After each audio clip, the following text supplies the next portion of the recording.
surga, kami bersyukur bisa bersama-sama kembali di tempat ini. Benar ya Tuhan, hanya Engkau yang tahu isi hati kami. Dan pada saat ini kami ingin mendengarkan isi hati daripada Tuhan.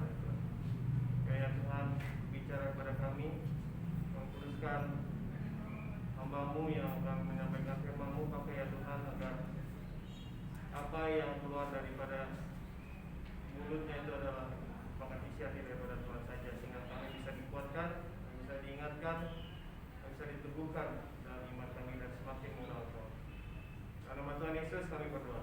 Amin. Amin. Halo. Shalom. Ada mic nggak? Nggak ada ya? Suara saya kedengaran nggak? Kedengaran, Pak.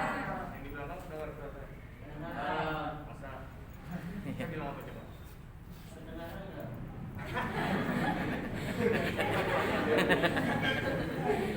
Namanya siapa? Namanya siapa? Nah, nggak bisa dengar kan? Saya bilang apa nih coba? Namanya Saya siapa? kedengaran nggak? Udah mic ya? Mic-nya lagi Di kantor ibu. di kantor ibu. Kantornya tutup. Oh, bukan mic-nya. Bentar, saya ambil. Oh, kalau misalnya ada mic boleh. Saya nggak terlalu suka teriak-teriak. Kalau bapak kan suka teriak-teriak.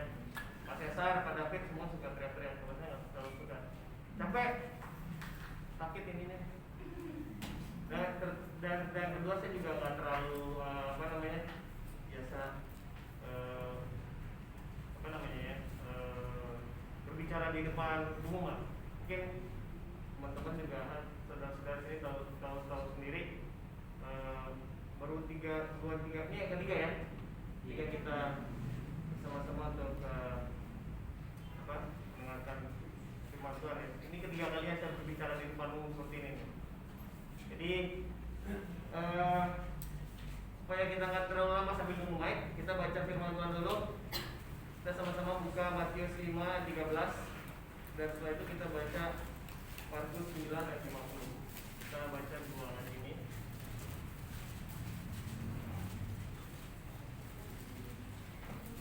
Sudah dapat semua? Ya. Oke, kita baca Matius 5 ayat 13. Semua membaca. 1, 2, 3. Kamu adalah garam dunia. Jika garam itu menjadi tawar, dengan apakah ia diasinkan? Tidak ada lagi gunanya selain dibuang dan diinjak orang. Oke. Sekarang kita baca yang kedua, Markus 9 ayat 50.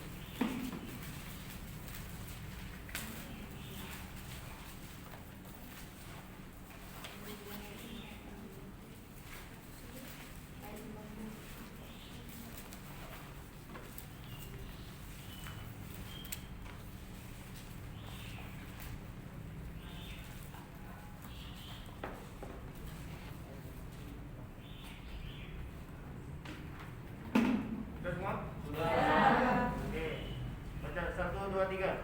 Garam memang baik, tetapi jika garam menjadi hambar, dengan apakah kamu mengasinkannya? Hendaklah kamu selalu mempunyai garam dalam dirimu dan selalu hidup berdamai seorang dengan yang lain.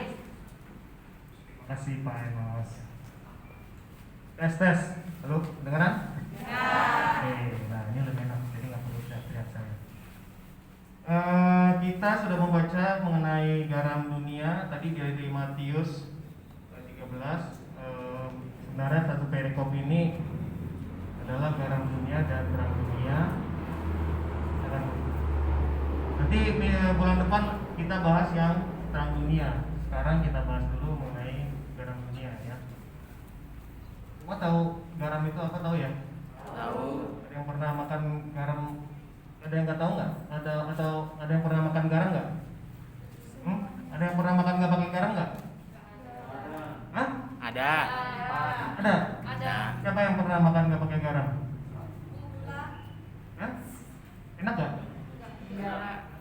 Jadi lembar ya? Penting nggak kira-kira garam dalam untuk kehidupan kita? Sangat penting. Kenapa sangat penting? Memberi rasa. Itu satu, dua, apa lagi? Kesehatan. Bagus. Nah, kita akan bahas mengenai fungsi-fungsi daripada garam dan kemudian apa aplikasinya dalam kehidupan kita sehari-hari, terutama sebagai orang Kristen. Kenapa Tuhan Yesus kita menjadi garam dunia? Dan nanti bulan depan waktu saya datang lagi, ya kalau Tuhan berkenan ya, kita bahas mengenai terang, ya, yang bagian keduanya. Garam itu ada yang tahu nggak senyawa kimianya apa? Garam? Hah? Siapa yang ngomong? Namanya siapa? Tony Pak. Tony. Tony. Tony, oke, bagus 100 untuk Tony. NaCl, tahu nggak apa namanya, nama resminya? Natrium klorida. Natrium atau sodium klorida, ya, sodium klorida. Kira-kira sumber garam yang paling banyak di dunia ini di mana? Air laut. Ya, berapa kira-kira di dalam 1 liter air laut itu ada berapa besar banyak garamnya? Tahu nggak? Ada yang tahu? Ada yang bisa nebak? Dalam 1 liter tahu kan air aqua yang gede itu? Ada berapa sendok garam kira-kira dalam situ? Ada yang tahu nggak?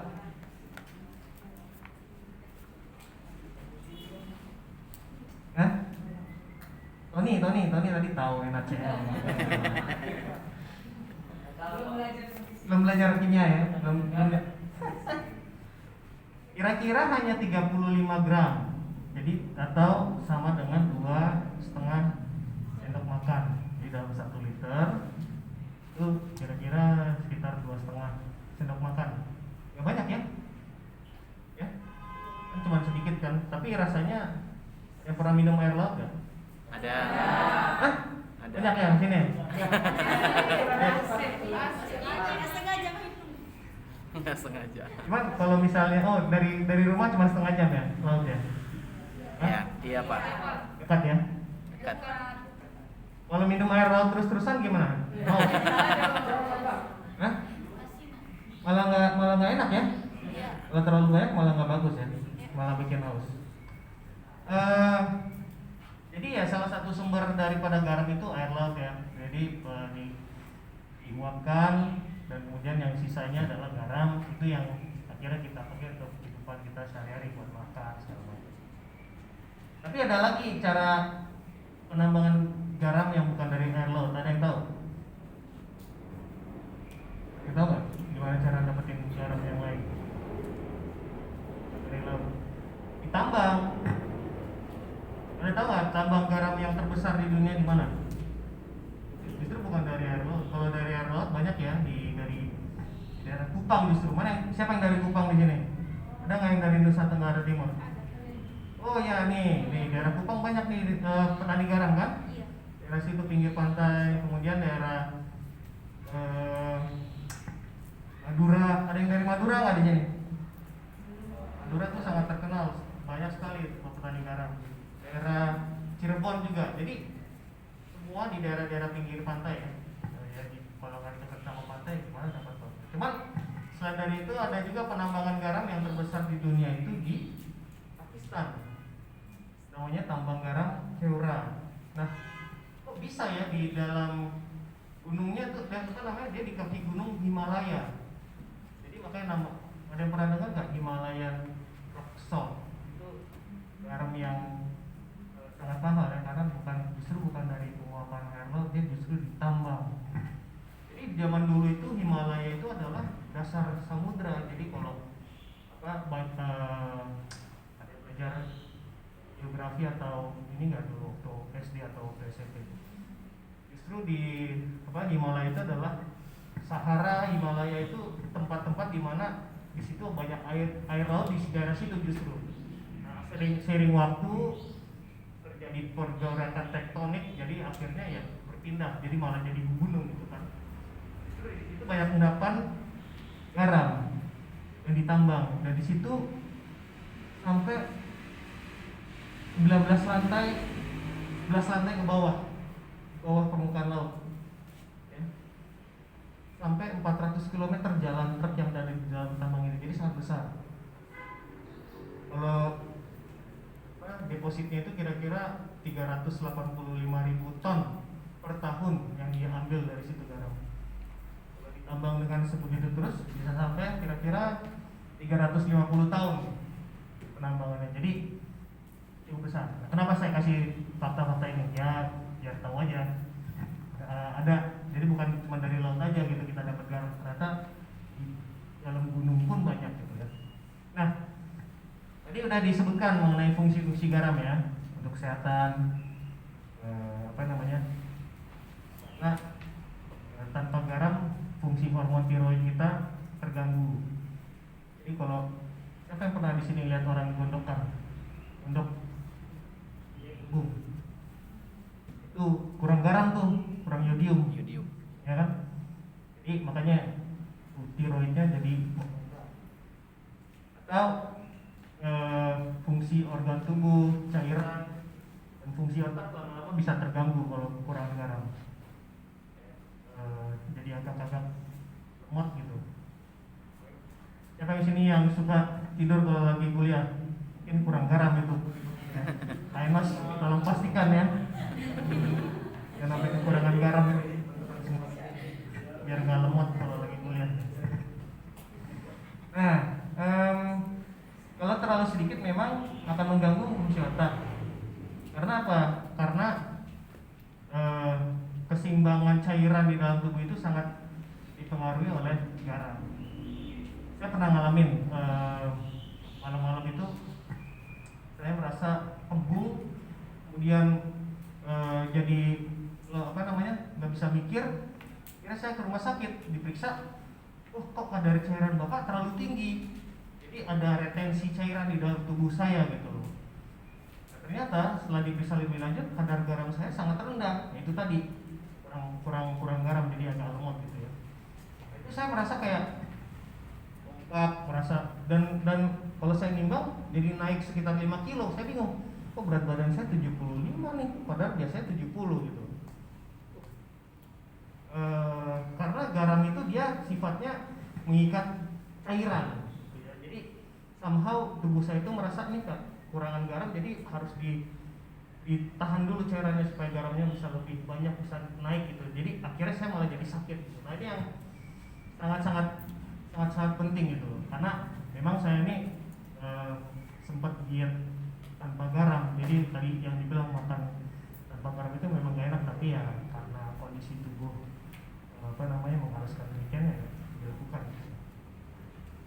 Tapi kalau terlalu banyak, apa yang terjadi kira-kira kalau kita terlalu banyak makan garam? Selain daripada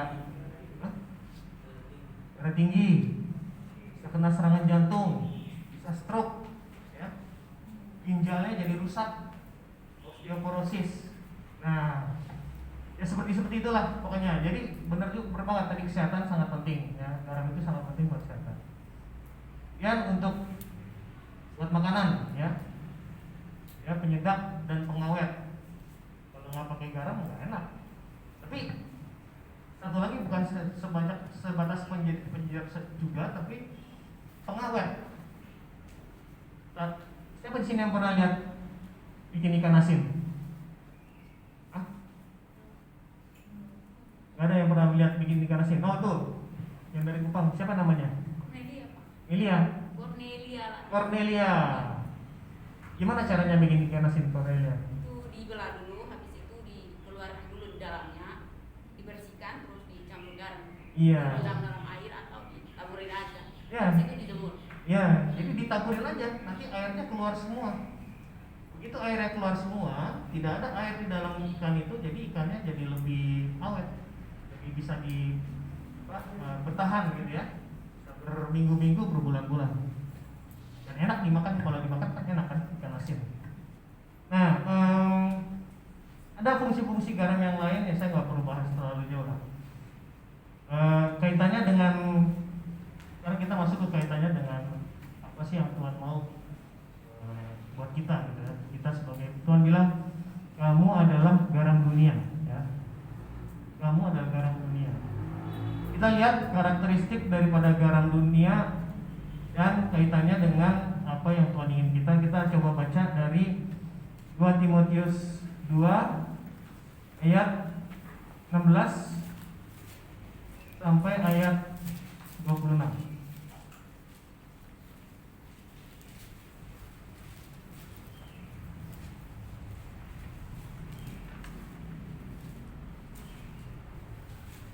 Dapat belum?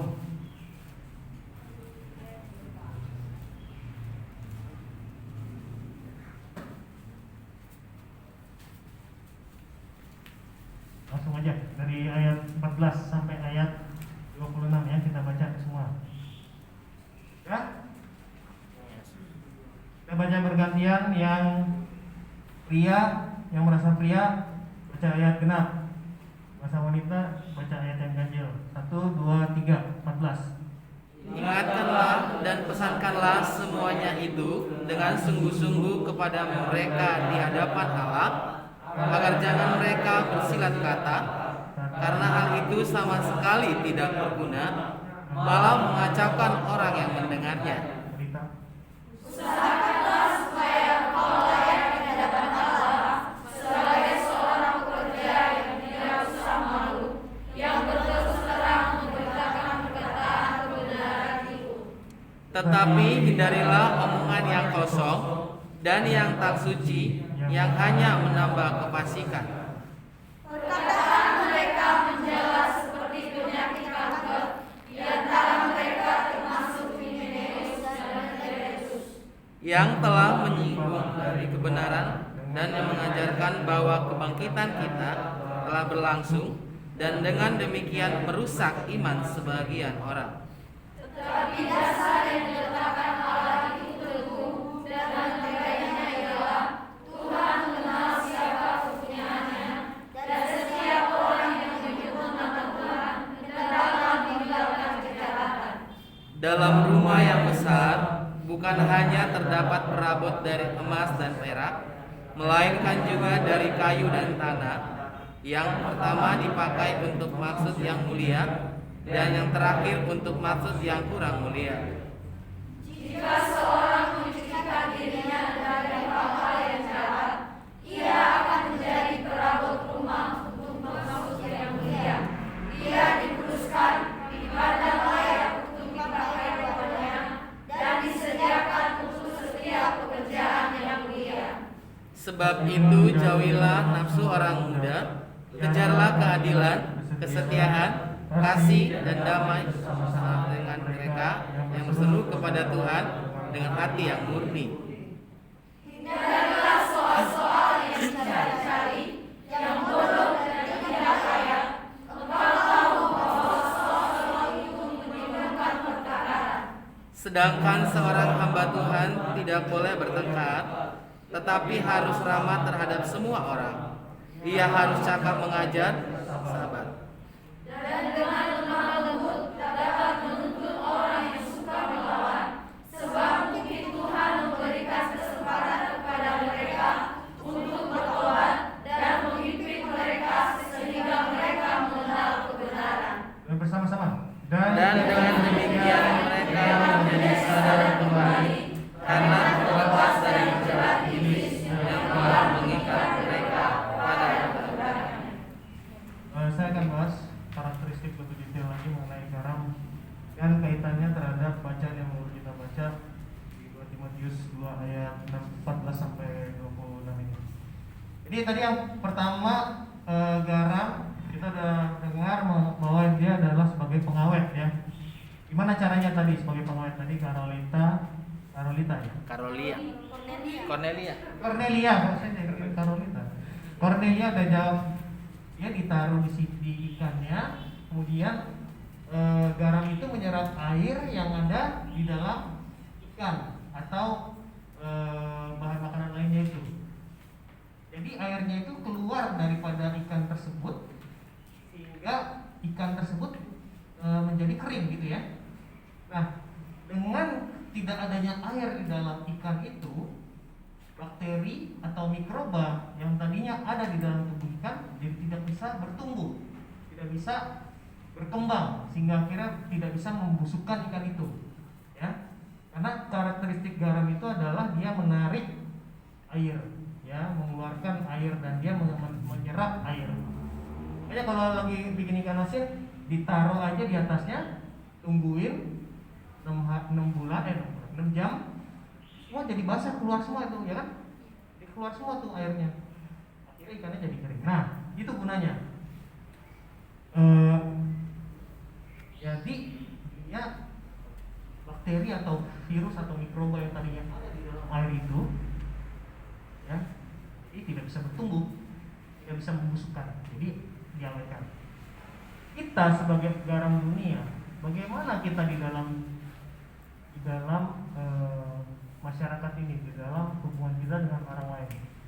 Apakah kita, jadi saya menyamakan bakteri atau patogen itu dengan niat-niat atau ide-ide yang buruk yang berkembang di dalam masyarakat atau di dalam sesama kita. Apakah kita membantu mengembangkan ide-ide tersebut gitu loh? Ada omongan-omongan yang tidak baik, ada omongan yang buruk, atau dalam hal ini adalah gosip gitu ya. Maka kita sudah melakukan upaya untuk tidak menjadi perantara gosip itu. Karena gosip itu seperti kita tahu kira menjadi seperti bakteri atau patogen yang ada di dalam ikan tadi gitu kan. Dia membusukkan ikan gitu. Dalam hal ini kalau gosip, perkataan-perkataan yang tidak baik, kebohongan itu membusukkan hubungan antara kita dengan orang lain. Benar nggak? Betul. Ada di sini yang pernah digosipkan? Ada. Ada di sini yang pernah bergosip? Ada. Ini teguran buat kita semua ya. Jangan pernah lagi bergosip. Lihat yang tadi kita baca di 2 Timotius 2 ayat 16 sampai 17. Coba baca sekali lagi. 1, 2, 3 ayat 16 sampai 17. Ya. Tetapi Hindarilah omongan yang kosong dan yang tak suci, yang hanya menambah kefasikan. Perkataan mereka menjalar seperti penyakit kanker. Di antara mereka termasuk Himeneus dan Filetus. Coba. Omongan yang kosong, yang tak suci. Jadi semua omong-omong kosong yang gak ada gunanya, kayak gosip itu, kita sudah mendengar nih hari ini, sudah diingatkan ya. Jangan lagi diteruskan ya. Jangan lagi kalian keluar dari sini, apa itu tadi ngomong di malah saya yang diomongin di belakang. Nah, ini ngawur. Tidak boleh ya. Tidak boleh. Ya, baca ini, dengar ini firman Tuhan. Jadi jangan lagi bergosip. Karena apa? Karena itu nggak bagus, tidak suci, hanya menambah kefasikan. Ya, akhirnya menjadi penyakit kanker. Mau jadi sakit, mau dapat penyakit kanker, nggak mau kan? Ya, jangan bergosip lah, nggak ada gunanya. Jadi gosip itu jadi seperti bakteri atau patogen yang membusukkan ikan tadi.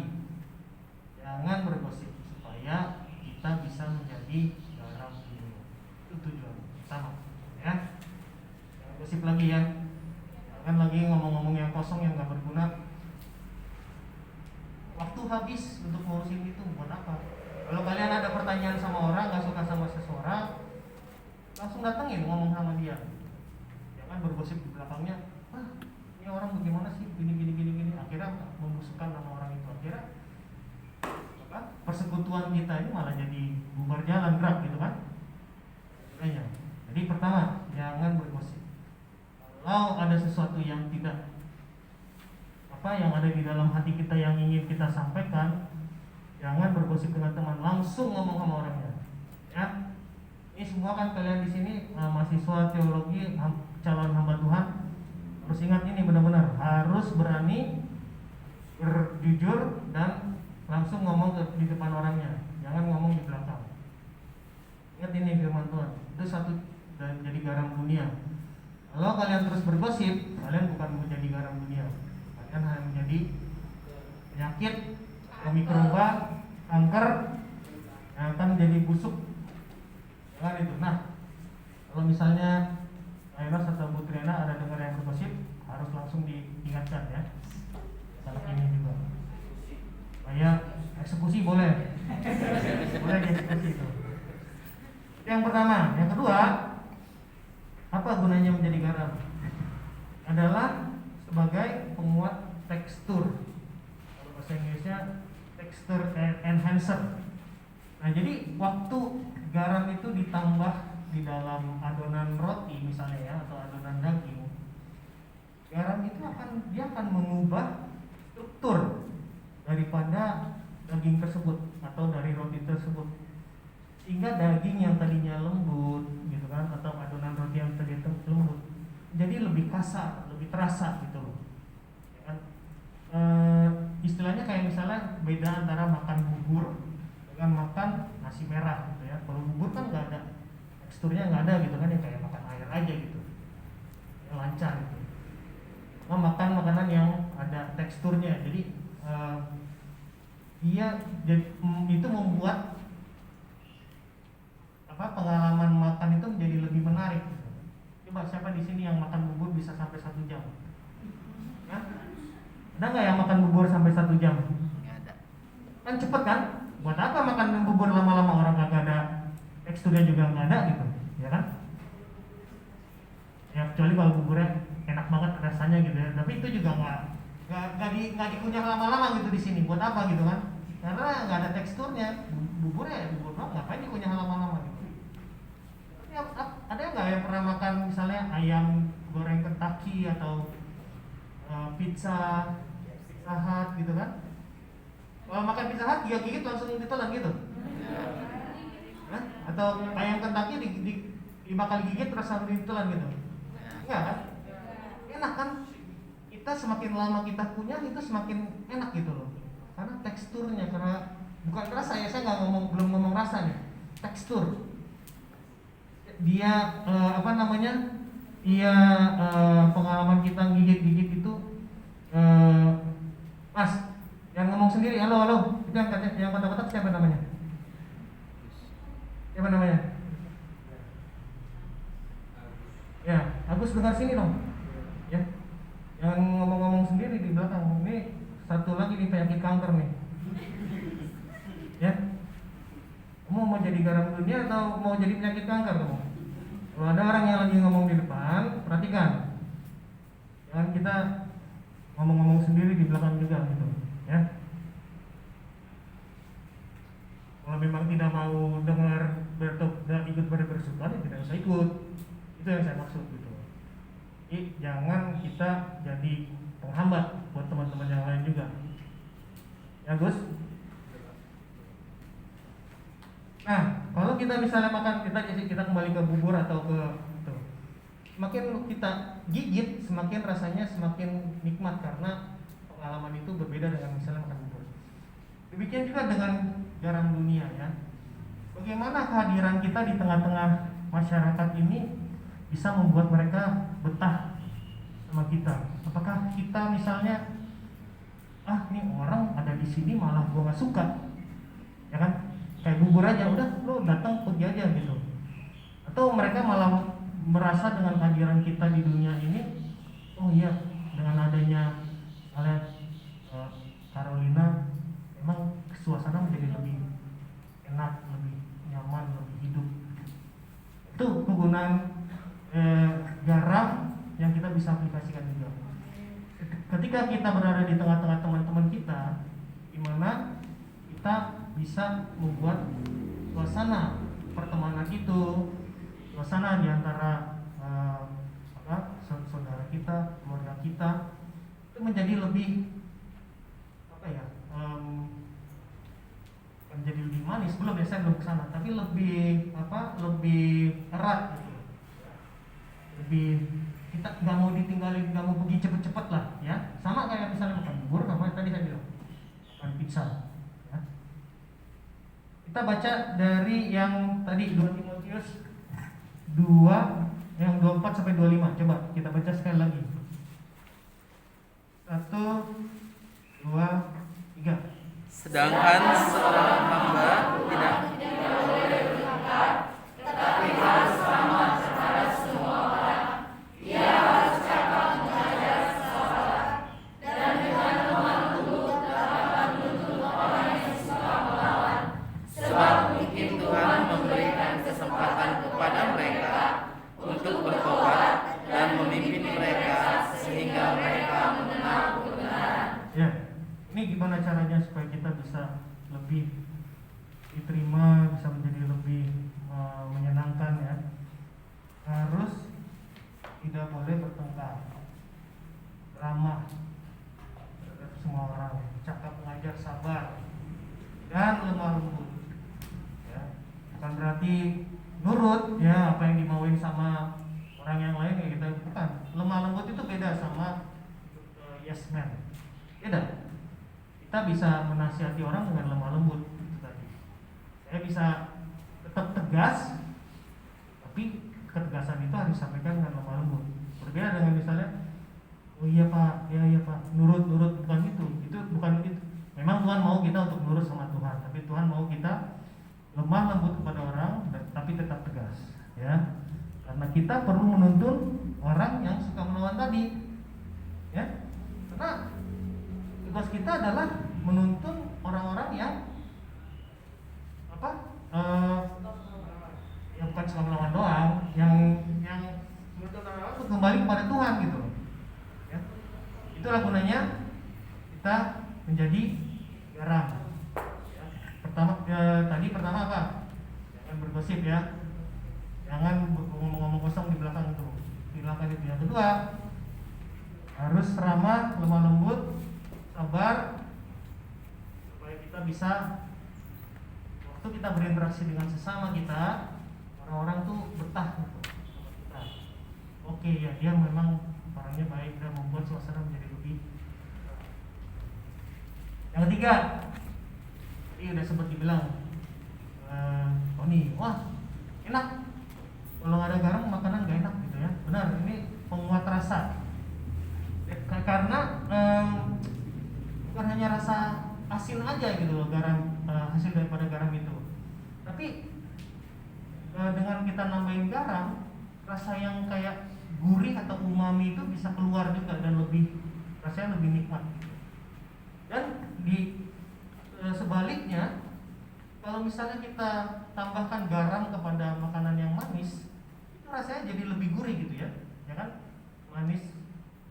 Siapa di sini yang suka makan yang manis doang? Hah?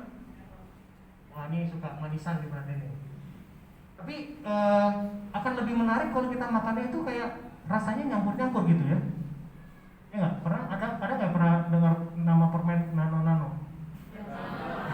Apa nama motonya? Manis, gurih, asin. Manis asam asin. Nah, manis asam asin tuh. Lagunya gimana kalau masih ingat ya? Manis asam asin enak rasanya. Nah, gitu lah. Nano.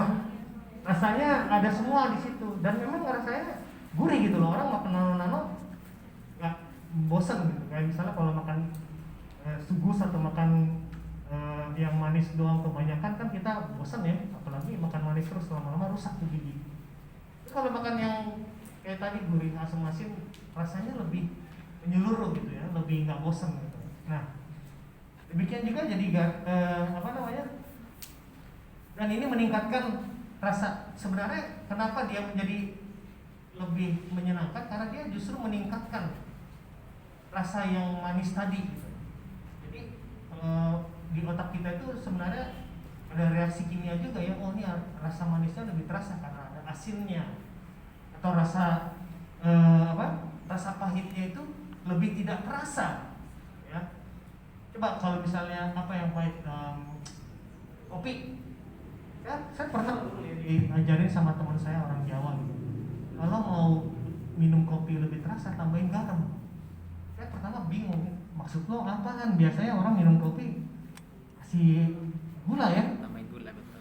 Justru dengan cara dengan ditambahin garam itu rasa kopinya malah berasa lebih nikmat. Tapi jangan banyak-banyak juga, jangan dikasih 2 sendok makan tiap hari gitu.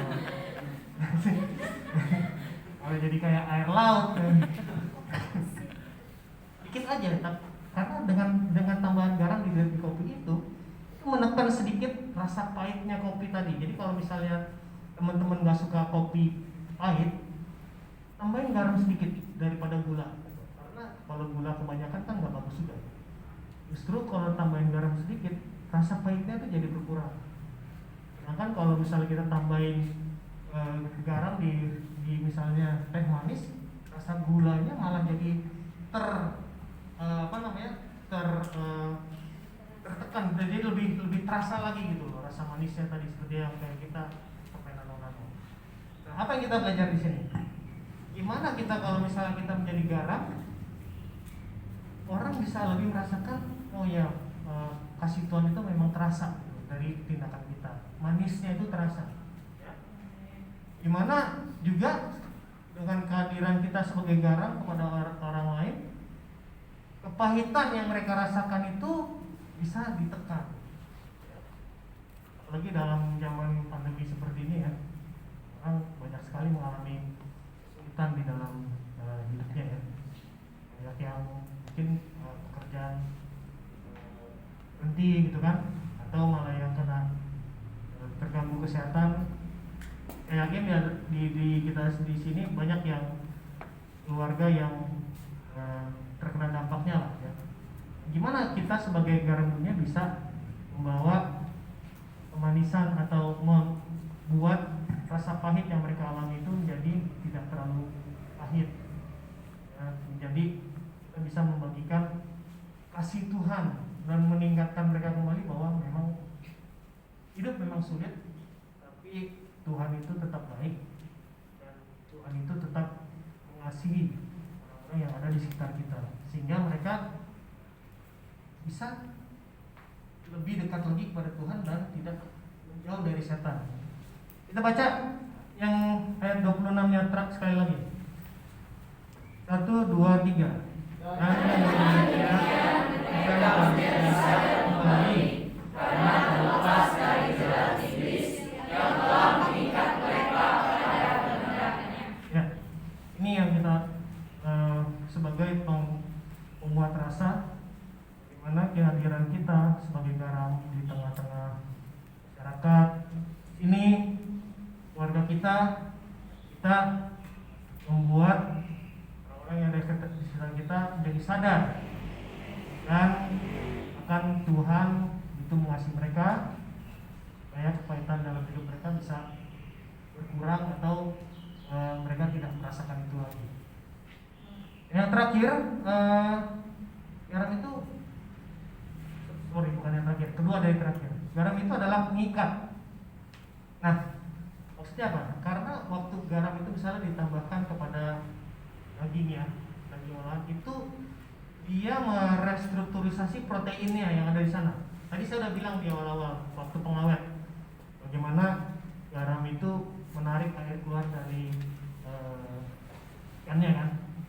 Ini sama, jadi dia merubah struktur protein sehingga lebih kuat gitu, ikatan di antara protein dan atau daging tersebut lebih kuat. Coba kalau misalnya kalau dia mau bikin roti atau bakery, kalau nggak dikasih garam sama nggak dikasih garam, bedanya adalah rotinya itu lebih rapuh kalau nggak dikasih garam, lebih rapuh, lebih gampang terurai atau lebih gampang putus, lebih gampang dipotek gitu. Kalau dia dikasih garam, dia lebih kuat karena ikatan di dalam adonan itu menjadi lebih kental ya. Yaitu tadi karena dia mengikat air yang ada di dalam adonan tersebut sehingga jadi lebih kuat. Nah, implikasinya sebagai kita ya, sebagai garam, bagaimana kita bisa menjadi pengikat di antara saudara-saudara kita yang atau teman-teman kita yang ada di sekitar kita. Bagaimana kita bisa membuat hubungan persaudaraan, hubungan pertemanan, dan hubungan di antara masyarakat atau di antara sesama kita itu menjadi lebih erat.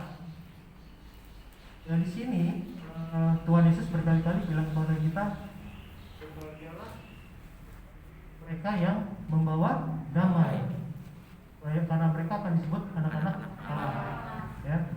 Kita baca lagi Markus 9 ayat 50 yang terakhir, yang B. Bagian B-nya.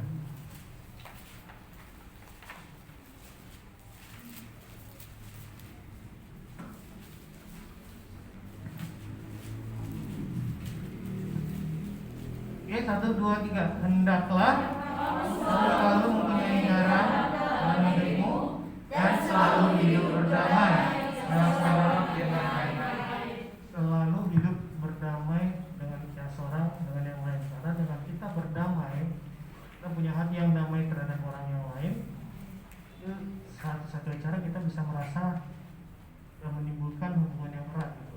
Kalau kita punya beban atau punya ketidaksukaan kepada satu orang, apakah kita bisa menimbulkan atau mau menjalin hubungan yang erat sama dia gitu misalnya. Tadi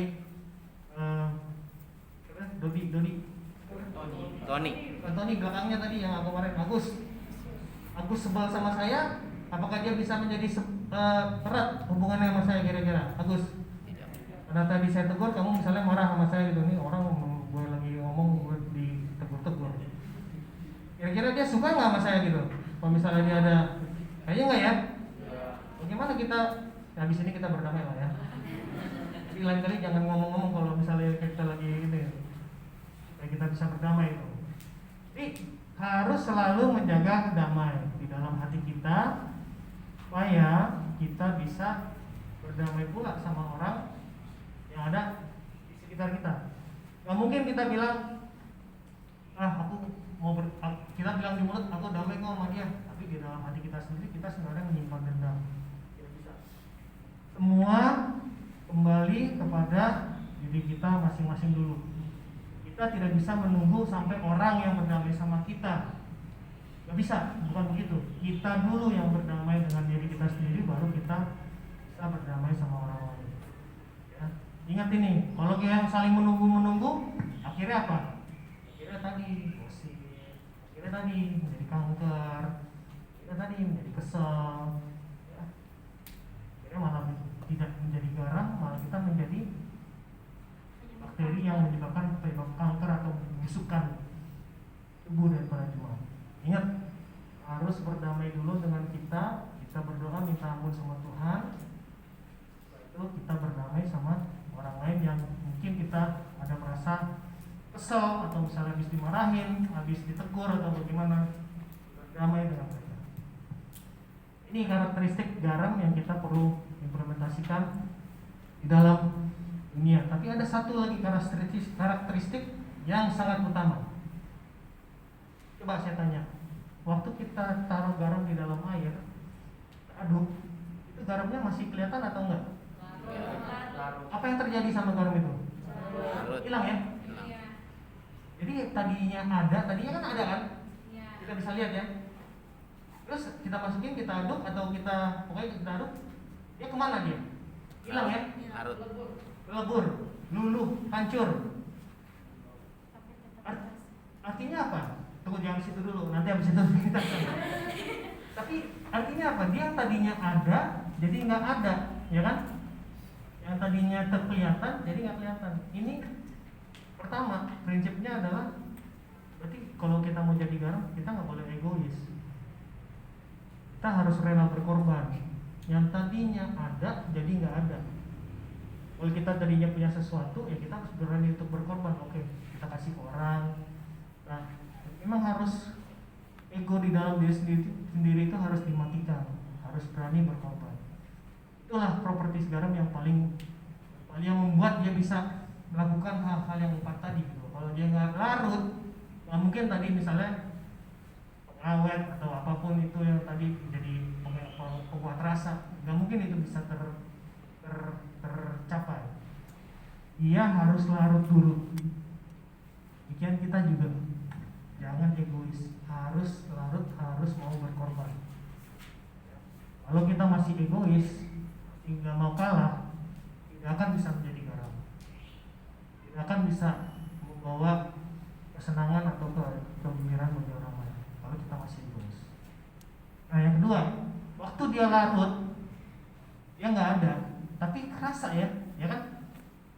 Ada rasanya gitu loh, asin ya, nggak mungkin orang dikasih garam terus nggak ada rasa apa-apa. Nah, tapi nanti kita bahas, ada tuh kayak gitu, ada rasanya gitu loh. Tapi jadi setelah kita berkorban, ya, bagaimana kita bisa mempengaruhi lingkungan yang ada di kita gitu. Jadi yang sesuatu yang tadinya tawar, air yang tadinya tawar jadi air asin. Nah, kita serahkan itu kepada Tuhan memang ya.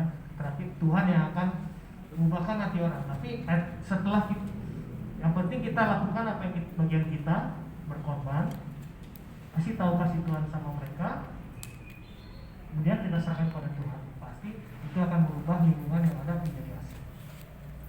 Tadi saya udah bilang singgung sedikit. Atau yang tadi dibilang di sini juga ya, garam memang baik, tetapi jika garam menjadi hambar, dengan apakah kamu menghasilkannya? Bisa nggak garam menjadi hambar? Bisa. Bisa. Bisa atau enggak? Bisa. Bisa atau enggak? Bisa. Bisa. Bisa garam menjadi hambar. Kenapa? Ada dua sebabnya. Yang pertama, waktu dia benar-benar dibikin, sebenarnya dia terkontaminasi gitu loh. Misalnya waktu dia dikeringkan atau waktu dia ditambah, itu ada kontaminan yang masuk di dalam air lautnya gitu. Sehingga akhirnya garam yang dihasilkan itu bukan garam yang benar-benar murni. Nah, demikian juga di dalam dunia ini kita sebagai anak Tuhan, kalau ingat ada perumpamaan lalang yang ditaburkan di antara gandum ya. Saya harap di sini semua gandum loh, jangan ada yang lalang di sini. Amin. Tapi ya kita berdoa terus sama Tuhan karena banyak yang dipanggil tapi sedikit yang dipilih. Masing-masing kita harus terus berdoa, tolong Tuhan supaya benar-benar panggilan yang Tuhan sudah berikan pada kita jangan terkontaminasi, sehingga kita rasa asin yang harusnya kita kasih kepada sesama kita itu tidak keluar. Kenapa? Karena panggilan awalnya itu tidak murni. Jadi di sini kita perlu benar-benar meresapi, mengimani panggilan Tuhan yang Tuhan sudah kasih kepada kita. Yang kedua, bisa garam menjadi hambar itu bisa. Karena komposisi kimianya berubah. Kalau misalnya ada tekanan daripada lingkungan, misalnya garam itu waktu dia dilarutkan dalam air, terus kita elektrolisis dengan listrik. Nah itu komposisi daripada garamnya terkurai, NaCl-nya tadi terpisah, natriumnya terpisah, Cl-nya terpisah, sehingga akhirnya dia tidak lagi menjadi garam. Ini pengaruh lingkungan juga penting, ya. Ketika kita pergi keluar sana, ya, kita mencoba untuk menginjili, kita mencoba untuk memberitahukan kasih Tuhan, kita harus waspada juga terhadap pengaruh dari luar yang kita lihat. Jangan karena kita, oh iya saya menginjili, misalnya ya, saya ini contohnya, saya menginjili pemusik yang punya tato, jadi saya mesti punya tato. Ya itu tidak perlu ya. Karena atau saya menginjili orang yang merokok, jadi saya harus ikut-ikutan merokok. Itu suatu, kita justru tidak menjadi garam, justru kita menjadi hambar di situ. Justru kita yang harus bisa merubah lingkungan, bukan lingkungan kita menyesuaikan diri pada lingkungan tersebut. Itu harus diingat. Jangan kita, karena memang di Amsal juga ditulis pergaulan yang buruk merusakkan kebiasaan yang baik. Jadi jaga pergaulan. Yes, kita perlu menginjili mereka. Kita perlu memberitakan kasih Kristus pada mereka karena Tuhan Yesus juga mati buat orang itu kan. Orang bertato, orang yang merokok, Tuhan Yesus mati. Tapi tujuannya adalah supaya memanggil mereka tidak merokok lagi, gitu loh. Tobat. Tugas kita itu panggil mereka, ingatkan mereka dalam kasih Tuhan. Jangan kita menjadi serupa dengan mereka. Jangan kita menjadi berubah. Dari sini harus lihat, harus ingat semua ya. Kita menginjili, kita yang harus bisa mengubah mereka, jangan kita yang berubah dari lingkungan kita. Karena ingat, kalau sudah tawar, balik lagi ke tadi ke Matius 5 ayat 13.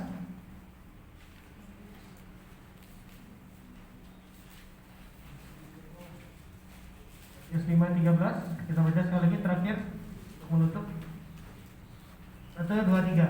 Kamu adalah garam dunia. Jika garam itu menjadi tawar, dengan apakah ia dihasilkan? Tidak ada lagi gunanya selain dibuang dan diinjak orang. Tidak ada lagi gunanya selain dibuang dan diinjak. siapa yang mau dibuang, siapa yang mau diinjak? Saya rasa tidak ada kita yang mau ya. Jaga garam itu supaya tetap asin. Jaga iman kita supaya tetap murni. Jaga panggilan daripada Tuhan agar kita bisa terus teguh di sana dan terus berpaut sama Tuhan, jangan sampai dirubah oleh dunia ini. Mari kita berdoa. Bapa di surga, kami bersyukur kami bisa bersama-sama mendengarkan dan menelaahkan firman Tuhan. Jika Engkau sudah berbicara, supaya kami bisa diam dan mendengarkan, kiranya kami bisa melakukan firman ini terus menjadi garam di tengah-tengah masyarakat, di tengah-tengah teman-teman, di tengah-tengah sekolah, dimanapun kami berada, keluarga, bisa menjadi garam dan kami tidak menjadi tawar. Kami bisa terus berkarya dan mengasinkan lingkungan yang ada di sekitar kami ya Tuhan, sehingga nama-Mu bisa dimuliakan. Terima kasih ya Bapa yang baik. Tuhan Yesus kami berdoa. Amin. Kembalikan ke